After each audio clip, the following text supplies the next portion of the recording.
All right, I'm back and I wanted to show you, I cut some pieces of that cardboard box that I had. It was what my protein bars come in. So again, I was just picking cardboard from my kitchen. I found that little funny smiley face there. I have wrapping paper here that I actually just cut some hearts out of. I think I'm gonna stick with this flower and we're going to see how this works. So how do we know where to start? That's the best question. And just like you, I will be guessing. So before I start making my collage, I want to show you what another good option is tearing paper and leaving the raw edge. That technique is used a lot in collage, and you could even do that with cardboard. So I'm going to take this piece and see if I can tear it. And it gives you that raw fuzzy edge. So maybe I'll turn these pieces upside down. So I'm gonna get to work and you can watch and we'll see where this takes me. I have no idea. I'm gonna start with my thinner pieces. I'm gonna get my glue stick. Again, I guess I should have a piece of paper under this because I already got glue on my desk, which I don't want to do. So I'm gonna grab a paper plate, the one I use for my watercolor, and we're going to work on that. Move this over. Now, as long as I'm not using paint, I don't think I need to roll my sleeves back, but I'm going to go ahead and put this on there. Okay, and again, it's kind of random, and in the end, I'm going to show you how to trim the edge so that it's all even. That's kind of fun. You can go off the edges. It's kind of fun to do that. So I'm going to take this other green tissue paper. Oops, tissue paper is interesting because it breaks really easy. Maybe I do this. Maybe I put a strip of glue on there. And we'll put this here. Tap it. So that's a gentle way of putting things down. You don't really have to smooth it. You can tap it on. Let's see if that will stick. My fingers are messy from finger painting earlier. All right, there. I think maybe I'm going to save this for last. And I'll put it on top so it's not covered up. All right, let's go with this piece. That's so thick, I think I can put the glue right on it. And in this case, I'm going to choose to use this edge and line it up with something. So I'll just line it up. Maybe if I put it like that. That's kind of cool. Okay, what else do I have? More pieces of cardboard. I'm going to keep going with those. I cut out a heart.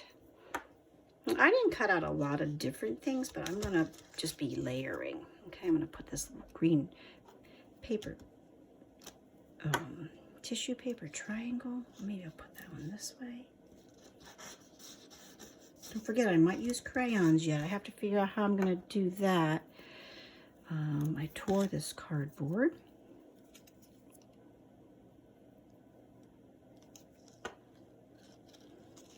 That's what I think I'm going to add the color to. All right, I'm going to go ahead and add my color. My flowers. I'm even going to use glue for that. Now, you might get messy fingers. We know that at school, that it's soap and water takes that off. There's my flower. So I'm going to kind of think about where I want that. I think I want it coming off the bottom like that. Side. So if you don't have one of those, because I just was lucky and I found it here, you could use buttons to put on there. You could draw a flower of your own and put it on there.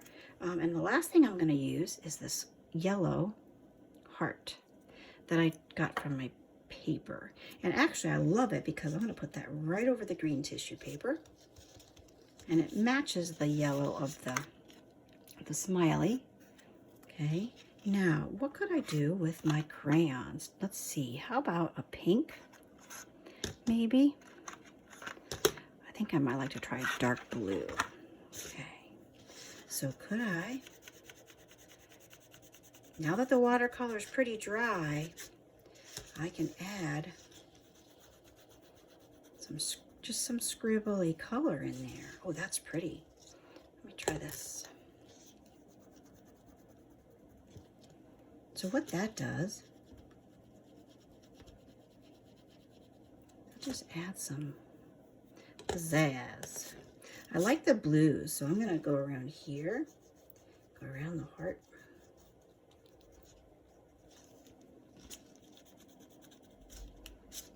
I think that's about it. What if I put another blue triangle in crayon? It's not working so well, so could I do my Sharpie, maybe?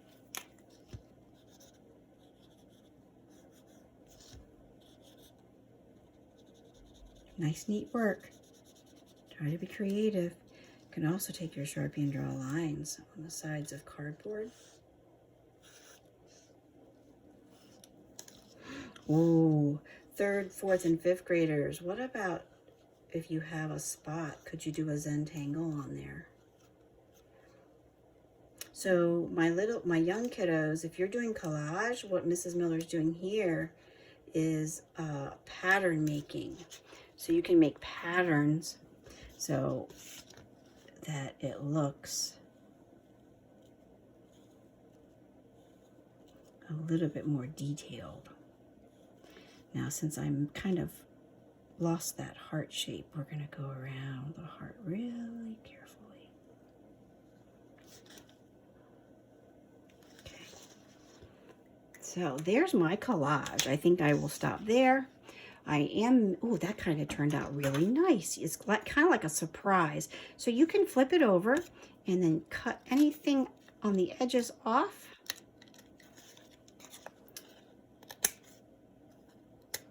And now it's all nice and clean and trimmed. So down here, you could put your name even with a pencil and your class code, please, so that you have that on there. So this is a little bit of what collage is all about. And you can have lots and lots of fun with that. So many options. And you don't have to start with a watercolor background. You could start with a piece of cardboard that already has like the cereal box. And you could put collage on top of this. So you could just start with your paper clippings and your buttons, and someone even in the past that I've seen has done paper clips. They've actually glued a paper clip because it was a little bit more 3D.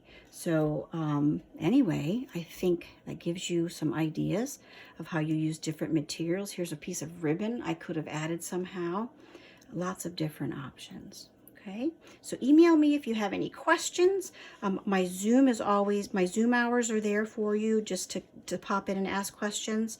And I will see you again soon. Have fun.